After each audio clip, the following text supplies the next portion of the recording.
Chapter 12 of Persuasion, by Jane Austen.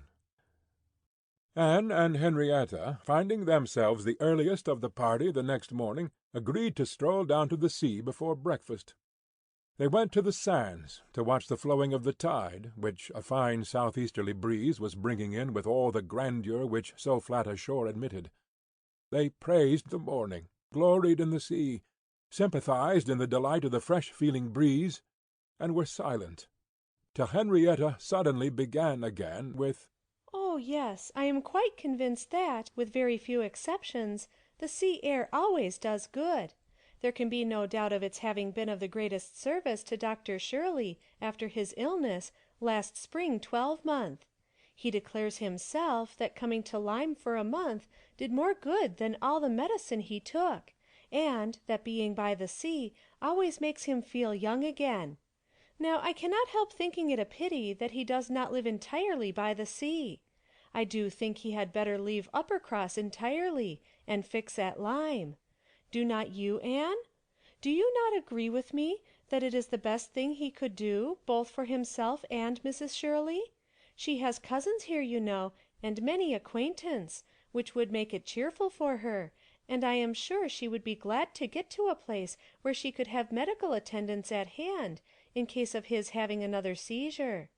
Indeed, I think it quite melancholy to have such excellent people as Dr. and Mrs. Shirley, who have been doing good all their lives, wearing out their last days in a place like Uppercross, where, excepting our family, they seem shut out from all the world. I wish his friends would propose it to him. I really think they ought.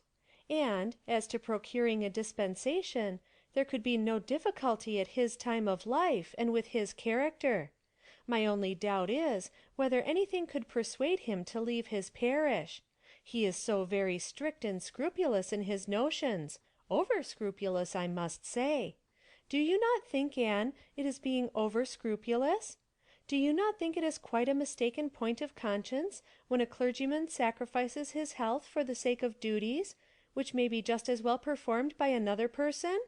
And at Lyme, too, only 17 miles off, he would be near enough to hear if people thought there was anything to complain of." Anne smiled more than once to herself during this speech, and entered into the subject, as ready to do good by entering into the feelings of a young lady as of a young man, though here it was good of a lower standard, for what could be offered but general acquiescence?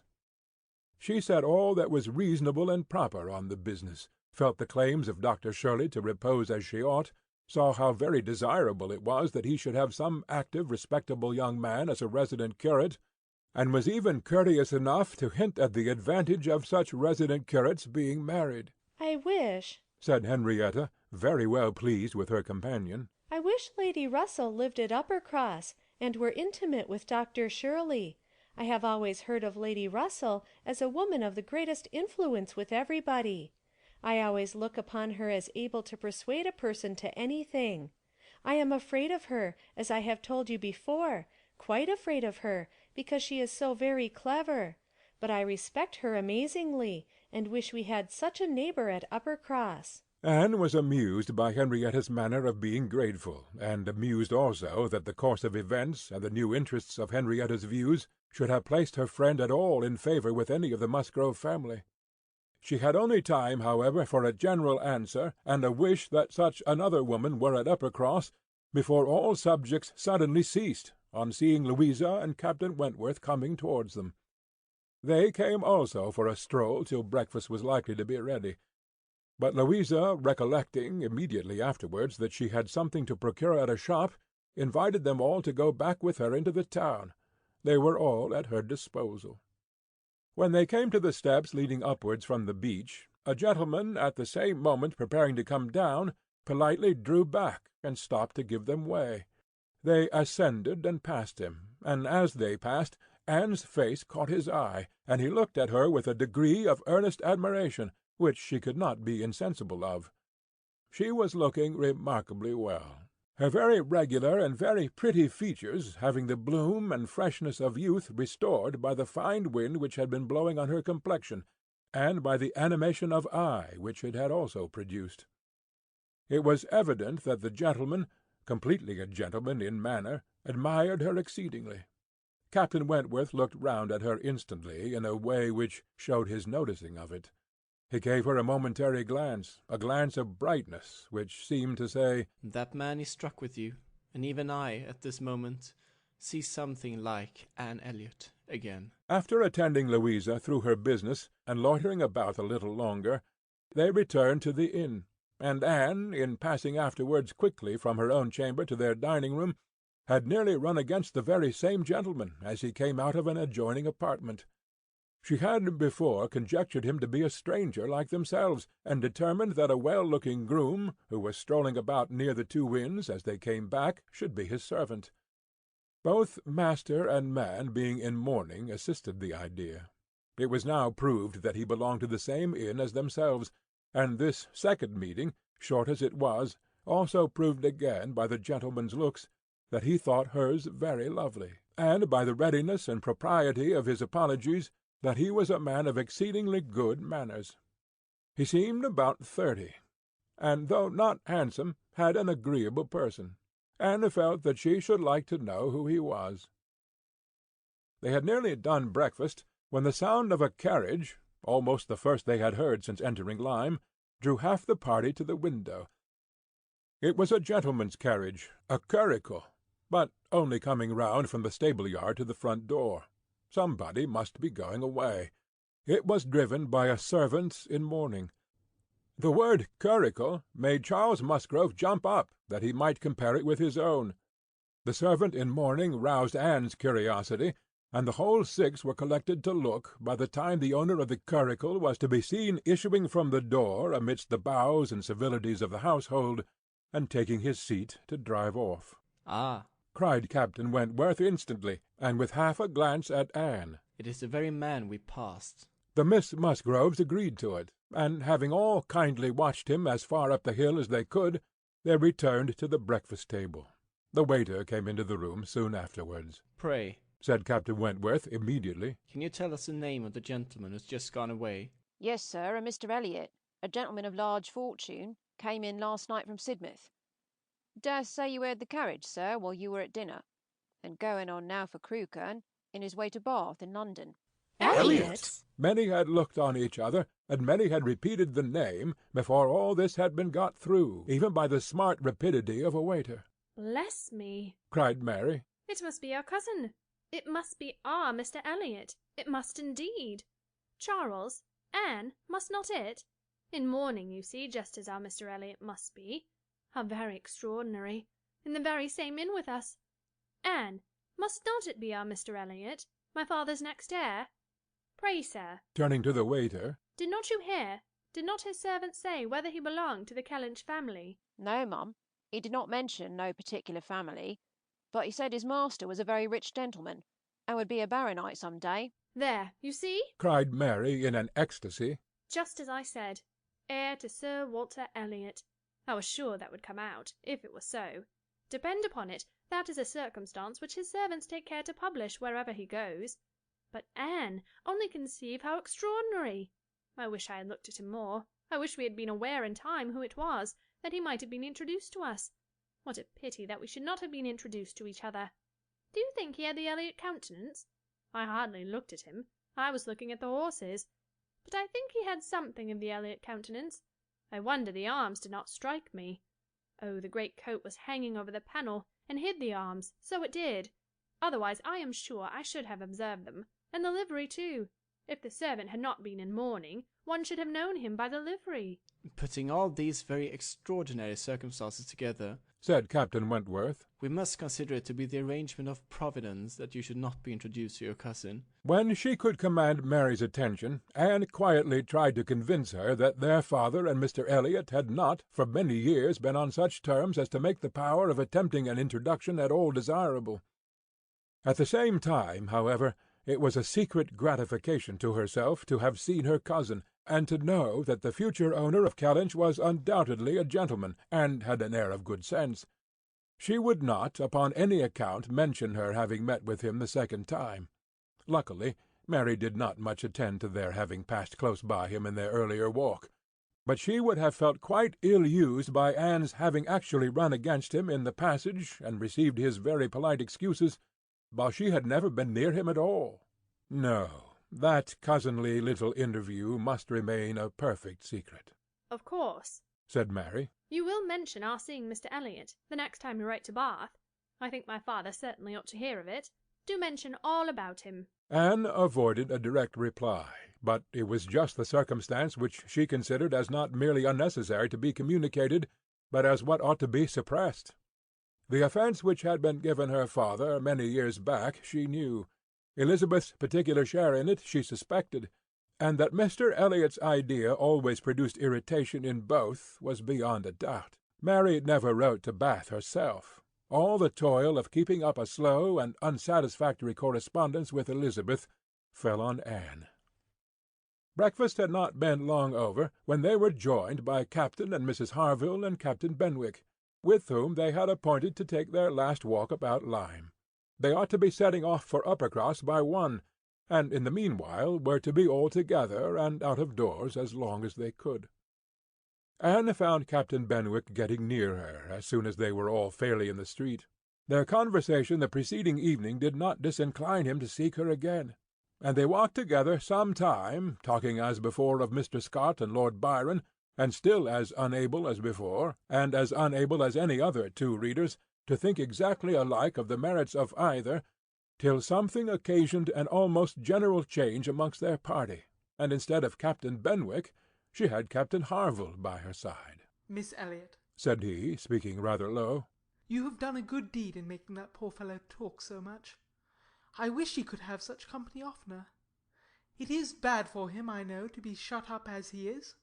But what can we do? We cannot part." "No," said Anne. "that I can easily believe to be impossible. But in time, perhaps. We know what time does in every case of affliction. And you must remember, Captain Harville, that your friend may yet be called a young mourner. Only last summer, I understand."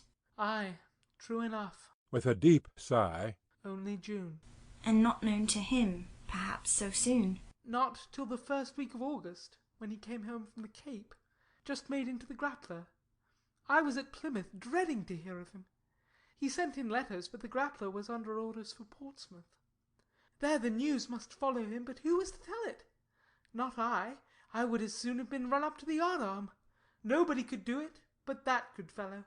Pointing to Captain Wentworth. The Laconia had come into Plymouth the week before. No danger of her being sent to sea again. He stood his chance for the rest.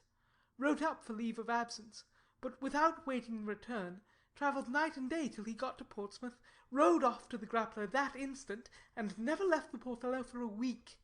That's what he did, and nobody else could have saved poor James.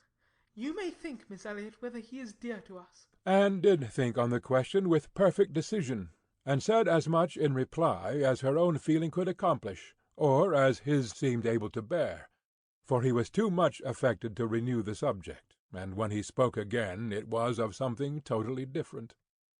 Mrs. Harville's giving it as her opinion that her husband would have quite walking enough by the time he reached home determined the direction of all the party in what was to be their last walk. They would accompany them to their door, and then return and set off themselves.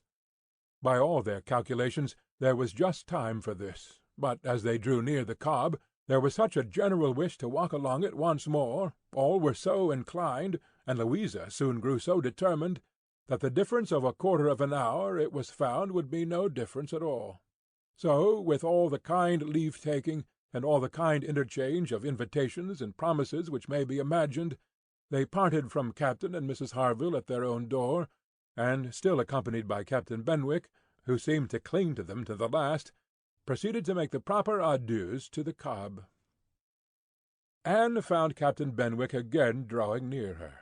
Lord Byron's dark blue seas could not fail of being brought forward by their present view, and she gladly gave him all her attention as long as attention was possible. It was soon drawn, perforce, another way. There was too much wind to make the high part of the new Cobb pleasant for the ladies, and they agreed to get down the steps to the lower, and all were contented to pass quietly and carefully down the steep flight, excepting Louisa. She must be jumped down them by Captain Wentworth.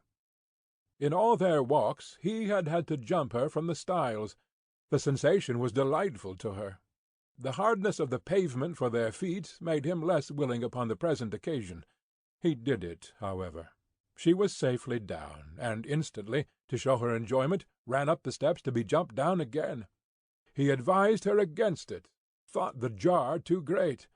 But no, he reasoned and talked in vain. She smiled and said, "I am determined I will." He put out his hands. She was too precipitate by half a second. She fell on the pavement on the lower cob, and was taken up lifeless. There was no wound, no blood, no visible bruise, but her eyes were closed, she breathed not, her face was like death. The horror of the moment to all who stood around. Captain Wentworth, who had caught her up, knelt with her in his arms, looking on her with a face as pallid as her own in an agony of silence. "She is dead! She is dead!" screamed Mary, catching hold of her husband, and contributing with his own horror to make him immovable, and in another moment Henrietta, sinking under the conviction, lost her senses too, and would have fallen on the steps, but for Captain Benwick and Anne, who caught and supported her between them. "Is there no one to help me?" were the first words which burst from Captain Wentworth, in a tone of despair, and as if all his own strength were gone. Go to him, go to him. Cried Anne. For heaven's sake, go to him. I can support her myself. Leave me and go to him. Rub her hands, rub her temples. Here are salts. Take them, take them. Captain Benwick obeyed, and Charles at the same moment disengaging himself from his wife, they were both with him, and Louisa was raised up and supported more firmly between them, and everything was done that Anne had prompted, but in vain. While Captain Wentworth, staggering against the wall for his support, exclaimed in the bitterest agony, "Oh God! Her father and mother!" A surgeon, said Anne. He caught the word. It seemed to rouse him at once, and saying only, "True, true. A surgeon this instant," was darting away, when Anne eagerly suggested, Captain Benwick. Would not it be better for Captain Benwick? He knows where a surgeon is to be found. Every one capable of thinking felt the advantage of the idea, and in a moment, it was all done in rapid moments, Captain Benwick had resigned the poor corpse-like figure entirely to the brothers' care, and was off for the town with the utmost rapidity.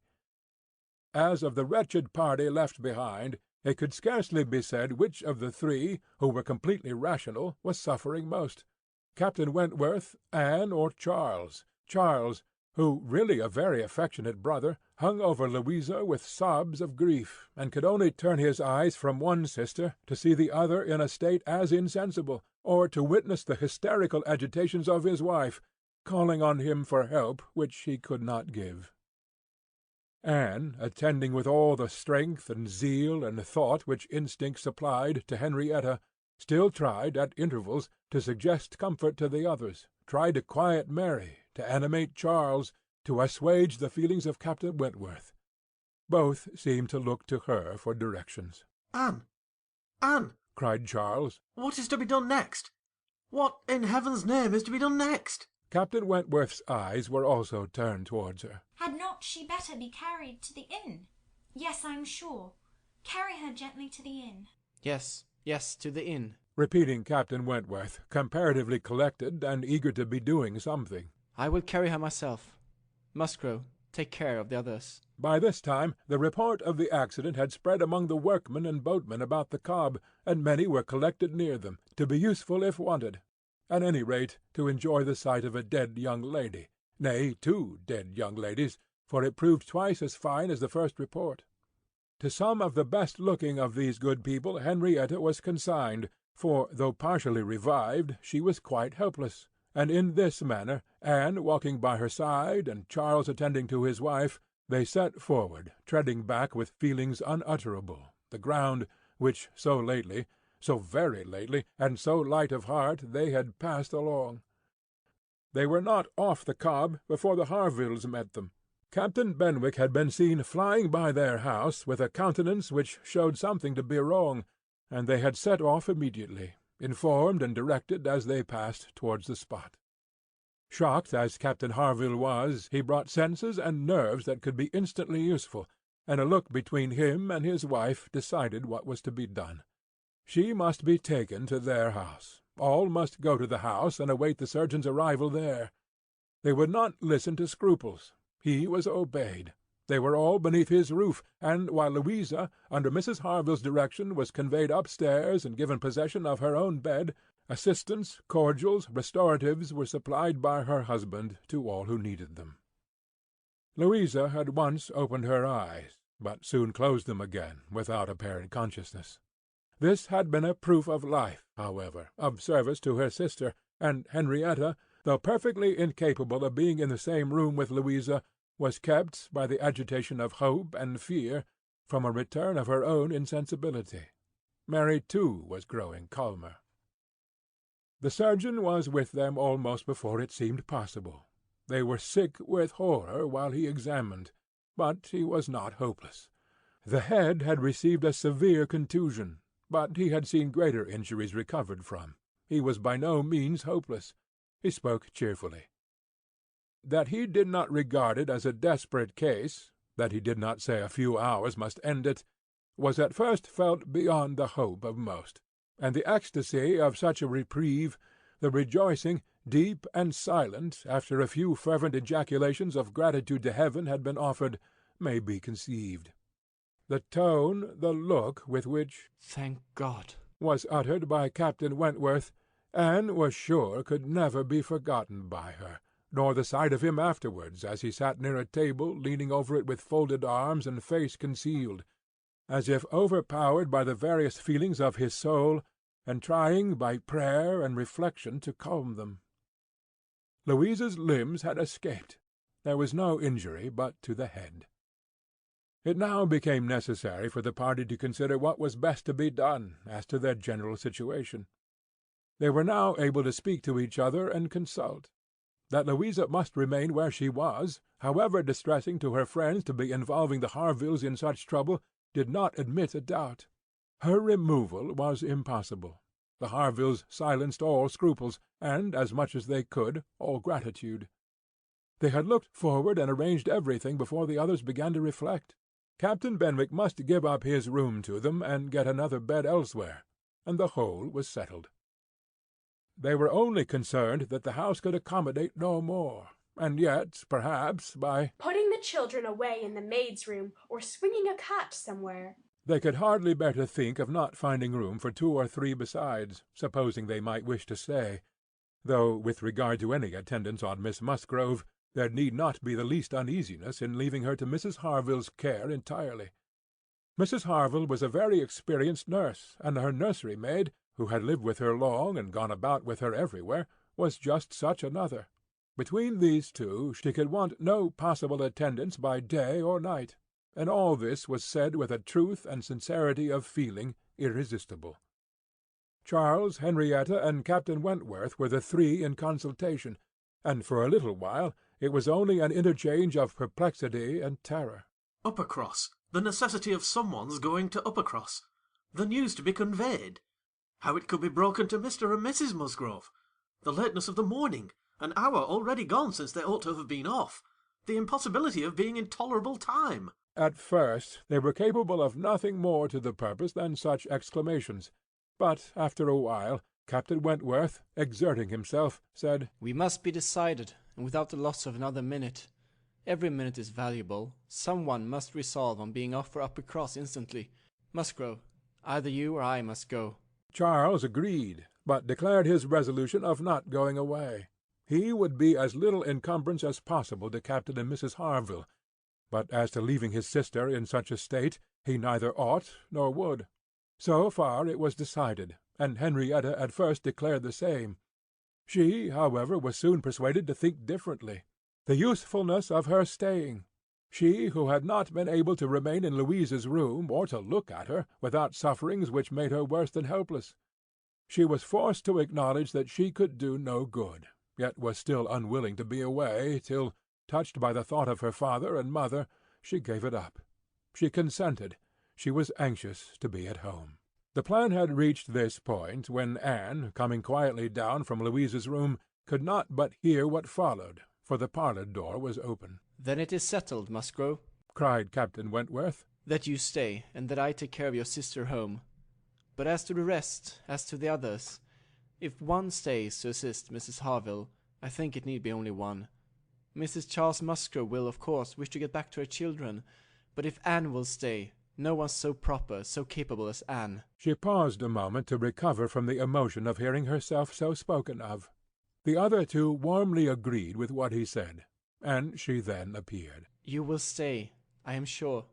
You will stay and nurse her," cried he, turning to her, and speaking with a glow, and yet a gentleness, which seemed almost restoring the past.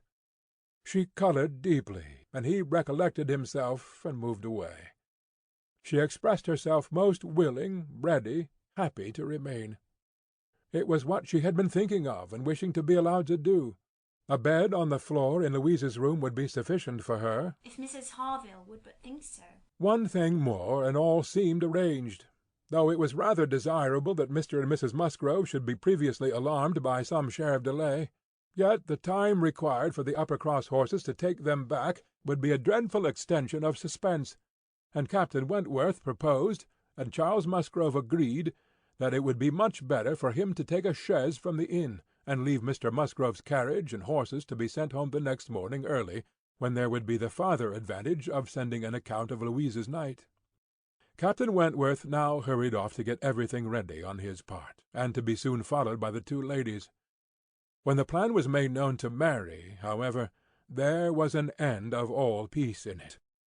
She was so wretched and so vehement, complained so much of injustice in being expected to go away instead of Anne, who was nothing to Louisa, while she was her sister, and had the best right to stay in Henrietta's stead. Why was not she to be as useful as Anne, and to go home without Charles, too, without her husband? No, it was too unkind, and, in short, she said more than her husband could long withstand, and as none of the others could oppose when he gave way, there was no help for it. The change of Mary for Anne was inevitable. Anne had never submitted more reluctantly to the jealous and ill-judging claims of Mary. But so it must be, and they set off for the town, Charles taking care of his sister, and Captain Benwick attending to her. She gave a moment's recollection, as they hurried along, to the little circumstances which the same spots had witnessed earlier in the morning. There she had listened to Henrietta's schemes for Dr. Shirley's leaving Uppercross. Farther on she had first seen Mr. Elliot. A moment seemed all that could now be given to any one but Louisa, or those who were wrapped in her welfare. Captain Benwick was most considerately attentive to her, and, united as they all seemed by the distress of the day, she felt an increasing degree of good-will towards him, and a pleasure even in thinking that it might, perhaps, be the occasion of continuing their acquaintance. Captain Wentworth was on the watch for them, and a chaise and four in waiting, stationed for their convenience in the lowest part of the street. But his evident surprise and vexation at the substitution of one sister for the other, the change in his countenance, the astonishment, the expressions begun and suppressed with which Charles was listened to, made but a mortifying reception of Anne, or must at least convince her that she was valued only as she could be useful to Louisa. She endeavoured to be composed and to be just. Without emulating the feelings of an Emma towards her Henry, she would have attended on Louisa with a zeal above the common claims of regard for his sake, and she hoped he would not long be so unjust as to suppose she would shrink unnecessarily from the office of a friend. In the meanwhile she was in the carriage. He had handed them both in, and placed himself between them, and in this manner, under these circumstances, full of astonishment and emotion to Anne, she quitted Lyme. How the long stage would pass, how it was to affect their manners, what was to be their sort of intercourse, she could not foresee. It was all quite natural, however. He was devoted to Henrietta, always turning towards her, and, when he spoke at all, always with the view of supporting her hopes and raising her spirits. In general, his voice and manner were studiously calm. To spare Henrietta from agitation seemed the governing principle. Once only, when she had been grieving over the last ill-judged, ill-fated walk to the Cobb, Bitterly lamenting that it ever had been thought of, he burst forth, as if wholly overcome. "Don't talk of it! Don't talk of it!" he cried. "O God, that I had not given way to her at the fatal moment! Had I done as I ought! But so eager and so resolute!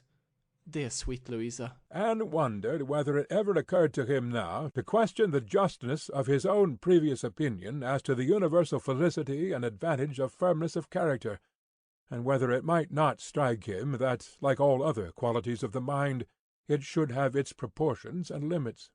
She thought it could scarcely escape him to feel that a persuadable temper might sometimes be as much in favour of happiness as a very resolute character. They got on fast. Anne was astonished to recognize the same hills and the same objects so soon. Their actual speed, heightened by some dread of the conclusion, made the road appear but half as long as on the day before. It was growing quite dusk, however, before they were in the neighbourhood of Uppercross, and there had been total silence among them for some time, Henrietta leaning back in the corner, with a shawl over her face, giving the hope of her having cried herself to sleep, when, as they were going up their last hill, Anne found herself all at once addressed by Captain Wentworth. In a low, cautious voice, he said, "I have been considering what we had best do. She must not appear at first. She could not stand it. I have been thinking whether you had not better remain in the carriage with her, while I go in and break it to Mr. and Mrs. Musgrove. Do you think this is a good plan?" She did. He was satisfied, and said no more. But the remembrance of the appeal made a pleasure to her as a proof of friendship, and of deference for her judgment a great pleasure, and when it became a sort of parting proof, its value did not lessen.